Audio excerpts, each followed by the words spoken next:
but I think as a Nole, that you have to be pretty happy today because we sit here and look at this situation. Finally, they're taking legal action. Yeah, you guys did a great job really spelling out the two biggest points that I took from that when David Ashburn laid out all the counts that are going to be in the complaint that's about to be filed.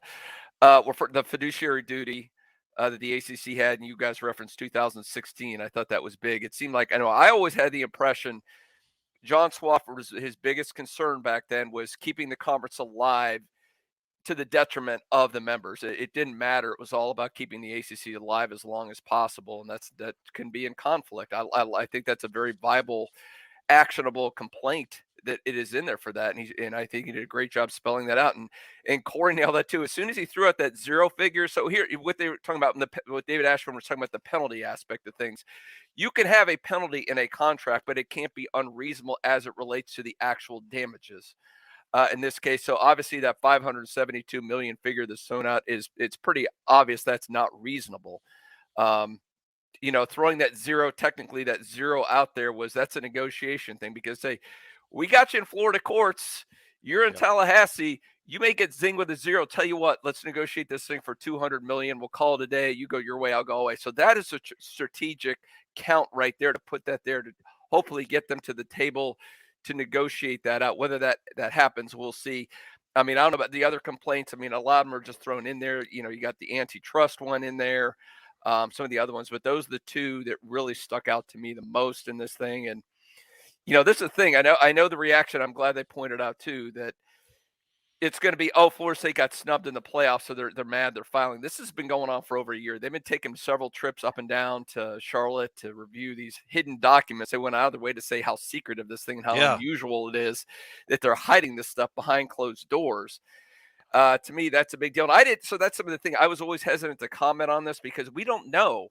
A lot of the agreements are there, and I heard some stuff about some violation of some of their own bylaws and contracts within the ACC. That's relevant as well. If you're not following your own bylaws, that's going to weigh heavily in a court proceeding as well. So I'm a lot more optimistic just on the legal base of this than I was 24 hours ago. I think David Ashburn did a great job laying out it seems to me, some very viable grounds. I think the first battle we're going to have is venue. You guys referenced that. I think the ACC is going to do whatever it can. They do not want this thing to be tried in Tallahassee because they know they're going to get screwed if they do. You and I talked about that yesterday, Gene, and I thought it was interesting. They wanted to make sure they told everybody that they're filing here in Tallahassee. You have restraint of trade, antitrust, violates Florida law, keeps this in the state, breach of contract, violation of public policy. These are all key. Yeah, we're doing this here. Let's get it on. I think ultimately, not a lawyer, we'll see what happens, that this is about coming to the negotiating table. You can't imagine that anybody wants discovery here. This could get ugly in a hurry. Yeah, discovery was mentioned and going ahead and compelling those documents. And obviously the ACC and ESPN has a very strong interest in not making those public for whatever reason, because they've gone above and beyond to hide those things from everybody. The fact that now those are going to be discovered and become public record, if that's valuable to them, they say, whoa, wait a minute, before you start doing this discovery, let's sit down and talk about these things. So again, it's all about having leverage, all these different counts, the discovery, these documents being public, this thing being in Tallahassee, the potential for the zero. It's all chips in there. You're putting in your chips right now, and you're saying, let's go to town, guys. You want me to throw all in, or do we want to negotiate this thing? So it's going to be a lot of fun the next few weeks to see how this thing plays out. But I do think the battle on venue will be there. And Jeff, and you aptly said, your attorney buddy was correct. The plaintiff has the benefit of the doubt on those things. It's filed to the plaintiff where they file. If they're doing business, obviously ESPN and ACC do business in the state of Florida. So I think they're going to have an uphill battle. So I think they're going to win venue here, and then you've got all the leverage on them. Well, and I think there's a bigger point. Well, no, the biggest point is obviously the lawsuit, but we have to, from the 10,000 foot view of this, when you're looking down, obviously Florida State has to do something. Like I don't, like national media members or other fans of other institutions, we don't know if this is going to work. It sounded really good today. But of course it did. You were listening to their presentation. We don't know what the ACC will counter with. We don't know how any of this will play out. But I guess my question to anyone complaining about what Florida State is doing is, what would you have them do? Mm-hmm. Just sit here and wear it for the next 13 years? There are 2 or 3 programs in this entire conference that care about football, and they are going to lose. If they just stayed the course for the next 13 years, they are going to be $500 million behind the University of Florida, in Georgia, in Alabama, in Auburn, in all these other schools they recruit against. $500 million behind. And Florida State is more valuable as a brand than all the schools I just mentioned. Well, I don't know if I mentioned Alabama, but they're one of the top 10 brands in the sport, and they will be paid like the 61st most valuable brand in the sport. That can't be. They have to try something, right? You just can't sit here and wear it, and that's what today, and quite frankly, the last year, what happened in August, and even well before that, the machinations that have been taking place, it's all because of that. And Florida State can't really worry about the way that, and I know why you brought it up, Corey, the way that fans feel of other institutions. Florida State's whining, Florida State is complaining, look at Florida State, oh, woe is me. Well, look, it's easy for you to say from afar, especially if you're a fan of a team that is making more than $30 million plus per institution in that other league annually.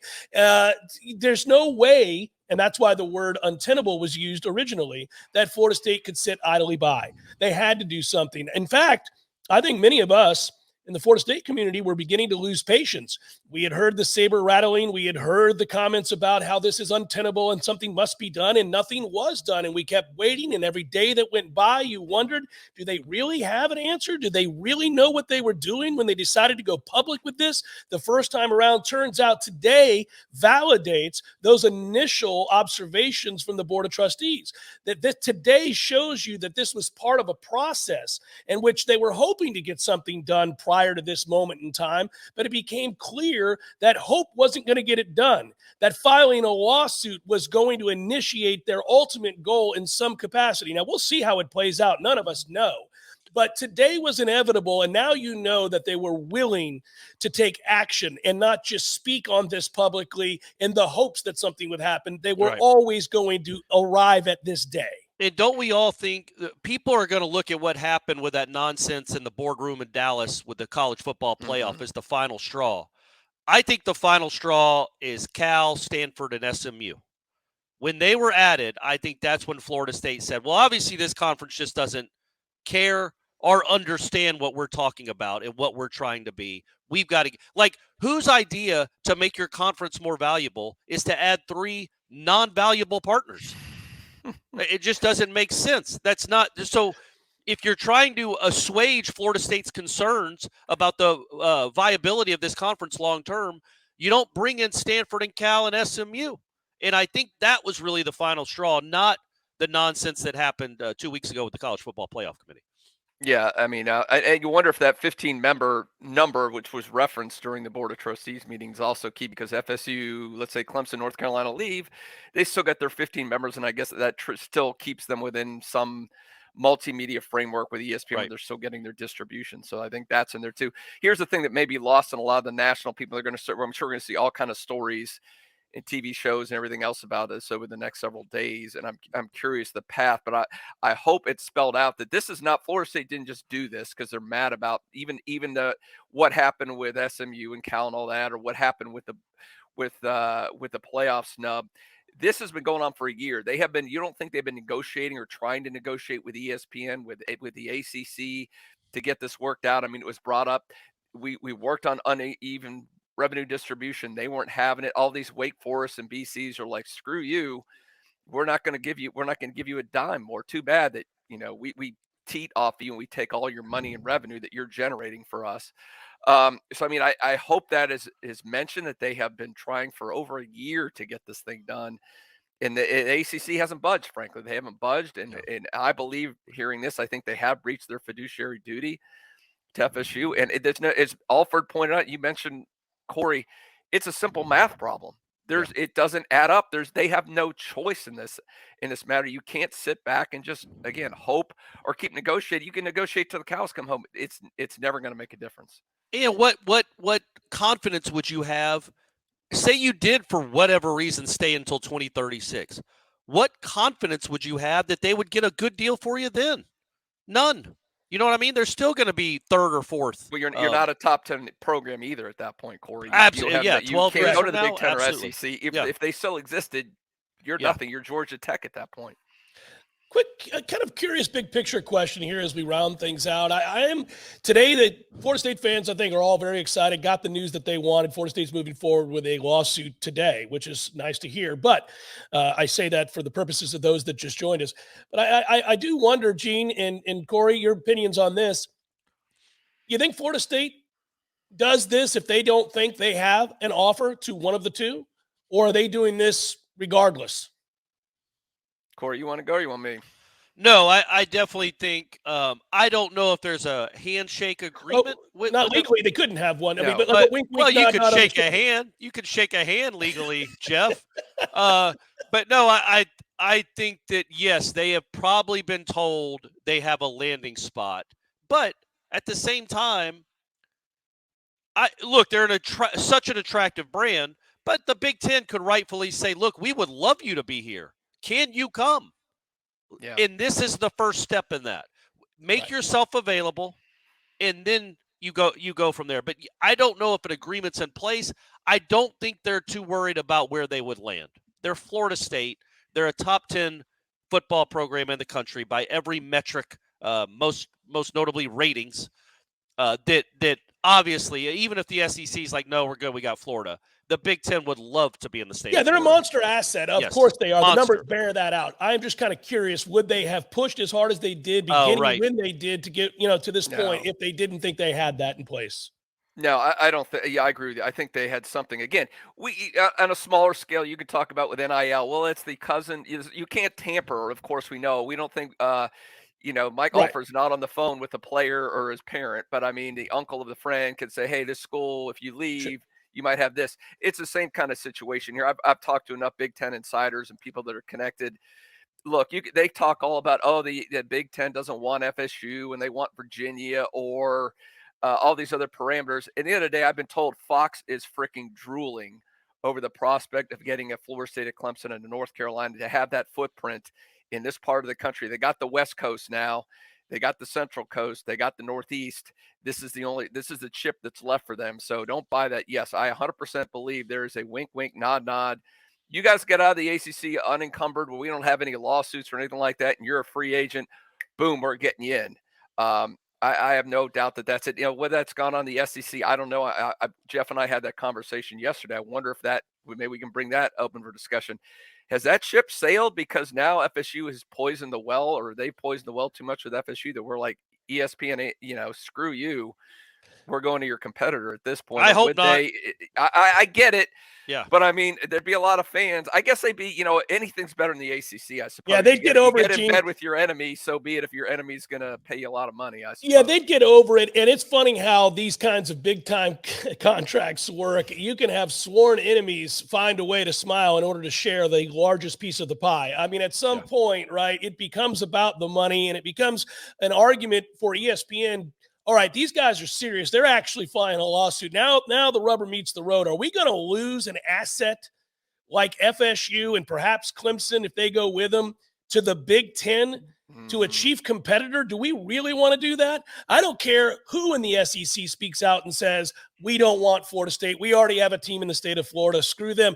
ESPN ultimately is making that decision, and they would be the ones to say, no, screw you. We don't want the Big Ten, namely Fox, to have a coast-to-coast conference that goes head-to-head with our regional conference. I mean, I would think that's the real conversation. And also the SEC loves its trophies and its championships and how it means more. Well, you'd be adding at least two programs that with those resources, they're challenging the SEC for a lot of championships, a lot of them. FSU and Clemson with Big Ten money makes them very, very scary. And the SEC might want to keep winning more championships, so that might keep them there. Who would be more reviled by Florida State fans? Urban Meyer on the Big Noon Show or Kirk Herbstreit on game day? That's tough, man. That's tough. I don't know. It's a 1 and 1A is who the Florida State fans hate more, despise more right now. It's easy to hate Urban Meyer since he coached at Florida and is usually incredibly ill-informed. If you took a current poll, however, I think Herbstreit's the loser. I think it might die down. I think if you did the poll a year from now, I bet you Urban still wins that going away. By the way, real quick, how about my man Drew Weatherford? Yeah. He's pulling off the look. He still looks like he's 23. The hair, I mean, come on now. Asking pertinent questions. He was, yeah, absolutely. And isn't that crazy too that they're I don't know. I like that the president brought that up. It's like this isn't normal business that they won't send us a contract. We have to go and look at it. Yeah. With somebody from the ACC watching us. We're standing not over your to shoulder. take Don't you photos. dare pull your phone out. That's crazy. It's weird. You can't make copies. That's really bizarre. It almost feels like that's illegal. Feels like they're trying to hide something, doesn't it? Yeah, it does. We did something unsavory. We don't want you to look away. Yeah. If you must look at it, I guess we'll let you see this thing. You got 20 minutes. Holding to a lousy deal, sure. Yeah. Well, this has been fun, guys. I want to thank Russ Voorhis, of course. You see the agent Russ Voorhis, State Farm, right there. Mentioned him several times throughout the broadcast. He sponsored today's look-in at the Board of Trustees meeting. I think we got what we wanted. There had been whispers for months on end. Finally happened today. For those that missed it, you can go back and watch this video, or you can go back certainly and watch the Board of Trustees meeting in its entirety. But I would just tell you this, the lawsuit is happening. In fact, as they concluded, they said it was going to happen within an hour. It's today. It's being filed today. So that's Can we send someone to the courtroom to intercept that? Yeah. That's the big crux of the takeaway here today, everybody. Yeah. Florida State University is filing a complaint, a lawsuit against the ACC. So this is a day of action. We're glad we were able to watch it on a Friday before the holidays. We wish you all a very happy holiday. Obviously, Ira Shafel will be writing about this on warchant.com. He was there today. Can't wait to hear that story, read that story, I should say. Can't wait to see all of the coverage that is born out of this. Obviously, I'll have something to say about it, Corey, and Aslan will as well. Plenty of articles on the site. Go to warchant.com. Of course, subscribe to Warchant TV. For Gene Williams, he's the founder and administrator. There's Corey Clark. I'm Jeff Cameron. We're saying goodbye. Have a great Friday, everybody.